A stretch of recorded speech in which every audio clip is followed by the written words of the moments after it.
ये कहानी एक साधारण से व्यक्ति की है जिसका नाम देवदत्त था। देवदत्त एक नेक दिल और दयालु इंसान था जो हमेशा दूसरों की मदद के लिए तत्पर रहता था। उसकी ईमानदारी और सच्चाई पूरे गांव में मशहूर थी। वह गरीबों की सहायता करता, भूखों को खाना खिलाता और जो भी उसके पास आता उसे खाली हाथ नहीं लौटाता। परंतु उसकी इस अच्छाई के बावजूद देवदत्त के साथ हमेशा कुछ न कुछ बुरा होता रहता था। देवदत्त का जीवन कठिनाइयों से भरा हुआ था। जब वह छोटा था उसके माता पिता का देहांत हो गया था। अपने कठिन परिश्रम से जीवन को आगे बढ़ाता रहा। उसने किसी से कोई शिकायत नहीं की, बल्कि हर कठिनाई को भगवान की मर्जी समझकर सहन किया। देवदत्त की शादी भी बहुत ही साधारण तरीके से हुई थी। उसकी पत्नी सीता भी एक दयालु और धार्मिक स्त्री थी। वह देवदत्त के हर एक काम में हाथ बांटती थी। कुछ महीनों बाद देवदत्त को आर्थिक परेशानियों का सामना करना पड़ा।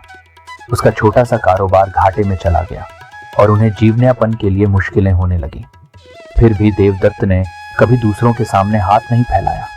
एक दिन देवदत्त एक बुजुर्ग व्यक्ति की मदद कर रहा था तो उस व्यक्ति ने उसे आशीर्वाद देते हुए कहा, बेटा, तुम एक नेक इंसान हो। तुम्हारे साथ जो हो रहा है वह तुम्हारे अच्छे कर्मों का फल नहीं है, बल्कि यह तुम्हारी परीक्षा है। भगवान तुम्हारी अच्छाई को देख रहे हैं और तुम्हें बहुत बड़ा उपहार देने की तैयारी कर रहे हैं। बस थोड़ा धैर्य रखो। देवदत्त ने उन शब्दों को दिल से लगा लिया। अब और भी ज्यादा निष्ठा से अपने कार्यों में जुट गया। लेकिन किस्मत का खेल अभी बाकी था। कुछ समय बाद उसकी पत्नी बीमार पड़ गई और देवदत्त के पास उसके इलाज के लिए पैसे नहीं थे। उसने बहुत कोशिश की पर किसी से मदद नहीं मिली। आखिरकार उसकी पत्नी का निधन हो गया। यह हादसा देवदत्त के लिए बहुत बड़ा आघात था। उसने सोचा कि उसने जिंदगी भर अच्छाई की, फिर भी उसे क्यों सजा मिली। देवदत्त के मन में सवाल उठने लगे कि आखिर वह किस पाप की सजा भुगत रहा है। एक दिन वह गांव के बाहर एक साधु से मिला जो ध्यान में लीन थे।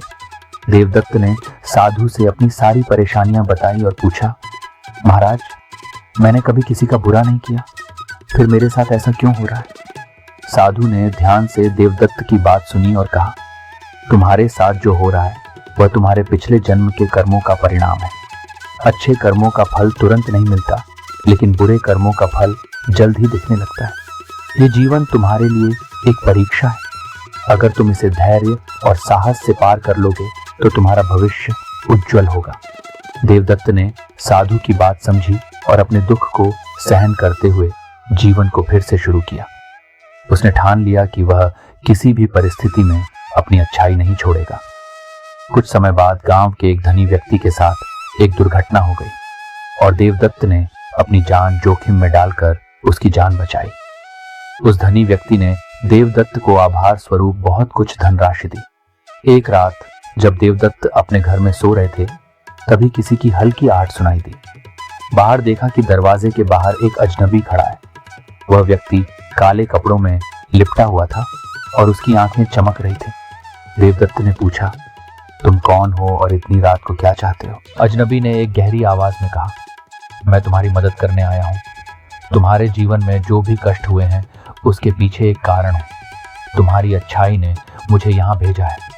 देवदत्त को अजीब लगा, लेकिन उसने ध्यान से उस व्यक्ति की बात सुनी। अजनबी ने कहा, तुम्हारे जीवन के साथ एक शाप जुड़ा हुआ है। यह शाप पिछले जन्म के एक बुरे कर्म का परिणाम है जिसमें तुमने एक निर्दोष व्यक्ति के साथ अन्याय किया था। तुम्हारे इस जीवन की सभी कठिनाइयां उस कर्म का फल है। लेकिन अब वक्त आ गया है तुम्हारा। तुमको कल सुबह सूर्योदय से पहले गांव के श्मशान में जाना होगा। वहां तुम्हें एक पुरानी आत्मा से सामना करना होगा। अगर तुम बिना डरे और बिना किसी स्वार्थ के उसकी मदद कर पाओगे तो तुम्हारा शाप टूट जाएगा और तुम चैन से जी सकोगे। देवदत्त अगले दिन अंधेरे में श्मशान पहुंचा। वहां उसने देखा कि एक वृद्ध आत्मा आग के किनारे बैठी है। वह आत्मा पीड़ा में कराह रही थी। देवदत्त ने उसके पास जाकर पूछा, आपकी पीड़ा का कारण क्या है और मैं आपकी कैसे मदद कर सकता हूँ? वृद्ध आत्मा ने धीरे से कहा, मैं पिछले 100 वर्षों से इस श्मशान में भटक रही हूँ। मेरी आत्मा को मुक्ति तभी मिलेगी जब कोई पवित्र व्यक्ति मेरे पापों का प्रायश्चित करेगा। क्या तुम मेरी मदद करोगे? देवदत्त ने बिना किसी डर के हामी भर दी। उसने वृद्ध आत्मा की पीड़ा को समझा और उसके लिए प्रार्थना करने लगा। उसकी सच्ची प्रार्थना से आत्मा को मुक्ति मिल गई। और वह स्वर्ग की ओर चली गई। देवदत्त की जिंदगी अब पूरी तरह बदल गई थी। वह न सिर्फ धनवान था बल्कि उसके जीवन में आध्यात्मिक शांति भी आ चुकी थी और अब देवदत्त शांति से रहने लगा।